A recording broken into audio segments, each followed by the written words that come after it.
현존하는 세계 최대의 국제고속도로 펜아메리칸 하이웨이. 이 고속도로는 미국의 알래스카부터 아르헨티나의 남단까지 도로의 길이만 해도 무려 약 3만 킬로미터에 달해요. 이건 서울에서 부산까지를 400m로 가정할 때 75번을 왔다 갔다 해야 비슷한 수준이라는 건데, 여기 이 도로에서 유일하게 끊긴 구간이 존재합니다. 바로 다리엔갭. 이곳은 현재 지구상에서 손꼽히는 오지 중 하나로 정글과 늪지대로 악명이 높아요. 또한 북아메리카와 남아메리카 사이를 관통해 마치 서로 떨어진 대륙처럼 만들어 놓고 있죠. 심지어 이 구간을 지나려면 목숨을 걸고 지나가야 한다고 하는데, 그렇다면 과연 지구상 가장 극한의 오지라고 불리는 이곳에는 어떤 이야기들이 숨겨져 있을까요? 오늘은 이 내용을 한번 이야기해볼까 합니다.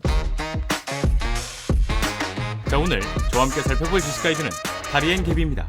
아주 오래전부터 조그마한 소규모 부족들이 거주했던 다리엔갭. 이곳은 파나마와 콜롬비아 사이에 위치한 길이 160km, 폭 50km에 달하는 거대한 밀림 늪지대로 인류 문명의 발전을 이룩하지 못한 곳입니다. 하지만 다리엔갭을 아무도 발견하지 못했던 것은 아니었어요. 때는 시간을 거슬러 15세기 말에서 16세기 초 서구 열강들은 신항로를 개척해가면서 세계 곳곳으로 영향력을 넓혀가고 있었습니다. 포르투갈은 아프리카의 희망봉을 돌아 인도로 가는 항로를 발견하고, 스페인의 경우에는 이사벨 1세의 후원을 받은 콜럼버스가 아메리카에 발을 딛게 되었죠. 그렇게 수많은 배들이 새로운 항로를 따라 이동하기 시작하면서 이른바 대항해 시대가 펼쳐지게 되고, 이때 스페인은 하나의 늪지대를 발견하게 되죠. 네, 바로 다리엔갭입니다. 하지만 당시 스페인은 이 지역을 발견했음에도 그렇게 큰 반응을 보이진 않았어요. 일단 지중해성 기후를 가지고 있는 유럽과는 달리 다리엔갭은 너무 덥고 습하고 먹을 것도 딱히 없어 보였기 때문에 쓸모없는 땅이라고 생각했기 때문이었죠. 그래도 스페인은 이곳을 발견했다는 이유만으로도 하루아침에 스페인의 영토로 지정해두긴 했지만, 이때까지 이곳에는 원주민만이 살아가고 있을 뿐 스페인 출신의 거주자는 존재하지 않았습니다. 그렇게 다리엔갭은 기억 속에서 잊혀져 가기 시작했고, 시간이 흘러 1698년 서구 열강들은 너나 할 것 없이 세계 곳곳에 영향력을 행사하면서 식민지를 확장하고 있었어요. 그리고 이때 기억 속에서 잊혀졌던 다리엔갭을 유심히 살펴보던 나라가 존재했습니다. 바로 스코틀랜드. 스코틀랜드는 지난 11세기부터 잉글랜드의 공격에 시달렸어요. 14세기에 들어서 독립을 이뤄내긴 했지만 1603년 엘리자베스 1세가 후계자 없이 갑자기 세상을 떠나는 바람에 스코틀랜드의 국왕 제임스 6세가 잉글랜드의 국왕 제임스 1세로 즉위하게 되죠. 이 상황은 스코틀랜드와 잉글랜드가 같은 왕을 둔 나라로 존재하게 되면서 스코틀랜드는 자연스럽게 잉글랜드의 주도권 아래 놓이게 된 것이었어요. 당시 잉글랜드에 비해 스코틀랜드의 힘이 약했었기 때문에 이건 어찌 보면 당연한 수순이었죠. 결국 스코틀랜드는 이 시점을 기준으로 다른 서구 열강들처럼 식민지를 건설해 영향력을 키워야겠다는 생각을 하게 됩니다. 이때 스코틀랜드의 눈에 띄었던 곳이 다리엔갭이었던 거고요. 그렇게 스코틀랜드는 다리엔 계획이라는 것을 세우게 되는데, 이 계획은 해외에 식민지를 건설해서 중개무역으로 경제를 부흥시키는 목적을 가지고 있었거든요. 하지만 식민지를 만들기 위해선 기본적으로 자본이 받쳐줘야 했기 때문에 스코틀랜드는 이 돈을 마련하기 위해 귀족, 상인, 금융가에 있는 재산을 털어서 다리엔 계획을 시작했죠. 그렇게 1차, 2차로 나뉘어 약 2,500명의 식민지 건설자들이 다리엔갭으로 보내졌고, 이들은 도착하자마자 오두막도 짓고 작물도 심으면서 서서히 도시를 가꾸려 했어요. 그런데 여기서 문제가 발생하게 됩니다. 다리엔갭은 오지 중에 오지였고, 주변에는 독충, 뱀 등의 위협적인 생물이 득실거렸어요. 심지어 울창한 밀림 속에 말라리아 같은 전염병이 끊임없이 나오게 되면서 스코틀랜드에서 온 식민지 건설자들은 한 명씩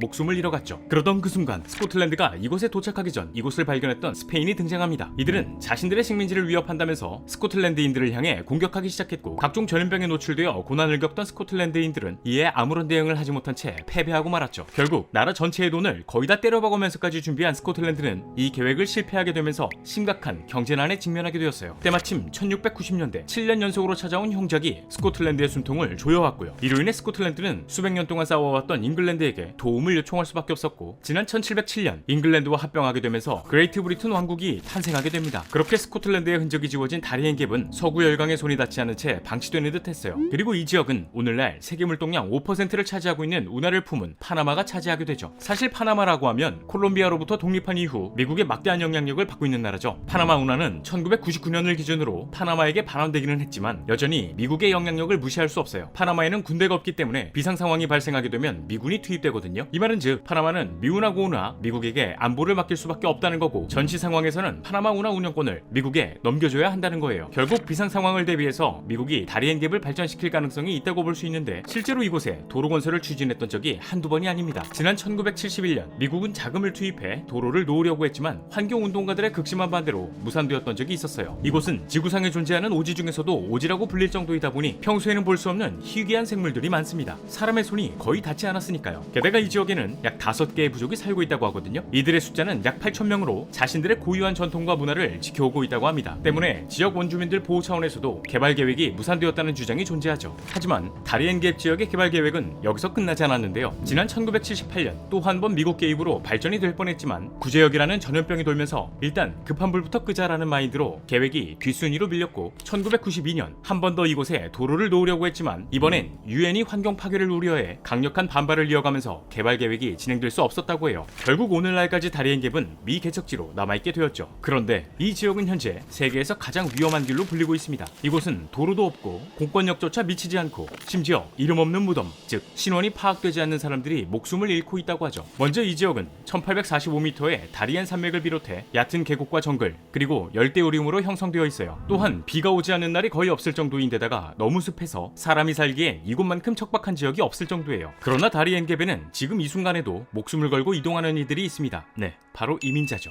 유엔 난민기구의 보고서에 따르면 지난 2022년 무려 25만 명에 달하는 사람들이 목숨을 걸고 다리앤갭을 건넜다고 해요. 또 2023년에는 이 지역을 건너는 난민의 수가 40만 명에 달할 것으로 예상되고 있죠. 이곳을 건넌 이민자들의 국적은 대부분 베네수엘라, 하이티, 에콰도르 등으로 이들의 공통점은 중남미에 거주하고 있는 취약국가라는 겁니다. 여기서 말씀드린 취약국가라는 것은 국민들에게 기본적인 서비스가 제공되지 않거나 애초에 제공할 수 없는 국가를 말해요. 이 말은즉 수많은 이민자들이 자국에서 벌어지고 있는 극심한 경제난과 치안 불안에서 벗어나기 위해 이 길을 택한 것이죠. 그런데 여기서 문제는 자국에서 벗어나 이민자의 길을 택했다고 해서 모든 이들이 안전을 보장받을 수 없거든요. 이민자들은 다리앤갭 초입에 도착한 이후 이른바 가이드라는 사람을 만나게 된다고 해요. 이들은 이민자들에게 정글 안내 비용으로 1인당 약 30만 원을 받은 뒤 정글 입구로 들어가게 되는데 앞에서도 설명해드렸듯 이 정글에는 각종 전염병과 독을 지닌 생물이 가득합니다. 그러나 가장 무서운 것은 다른 무엇도 아닌 사람이죠. 콜롬비아에서부터 시작되는 이 정글은 현재 범죄 조직이 장악하고 있어요. 안내 비용을 걷는 가이드 또한 범죄 조직이 운영하고 있고요. 때문에 가이드 중에는 이민자들의 금품을 갈취하는 이들이 있기도 하고 금전적인 범죄뿐만이 아닌 여성들을 대상으로 한 끔찍한 만행을 저지르기도 한다고 하죠. 하지만 이곳에서 벌어지고 있는 범죄들은 범죄 조직 내부에서 다 알고 있으면서도 묵인하고 있고 이민자들은 다시는 떠올리고 싶지 않은 끔찍한 비극을 겪더라도 어떻게 해서든 살아남기 위해 이곳을 지나가야 합니다. 게다가 다리앤갭은 현재 콜롬비아에서 생산되는 불법 약물을 유통하는 운송로로 사용하고 있기도 하고 게릴라 반군의 본거지이기 때문에 말 그대로 무법지대의 상황이 펼쳐지고 있다고 해요. 이곳은 결국 지속적으로 개발 계획이 나오고는 있지만 실현이 되고 있지는 않아요. 다리앤갭을 품고 있는 콜롬비아의 입장에서는 내부의 골치 아픈 게릴라 반군들을 몰아놓는 곳이 다리앤갭이다 보니 만약 이 지역이 개발되거나 사라지게 된다면 내부 상황이 얼마나 더 혼란스러워질지 우려하고 있어요. 이에 반면 파나마의 입장에서는 콜롬비아의 공격과 영향력을 차단하는 지대로 활용하고 있는데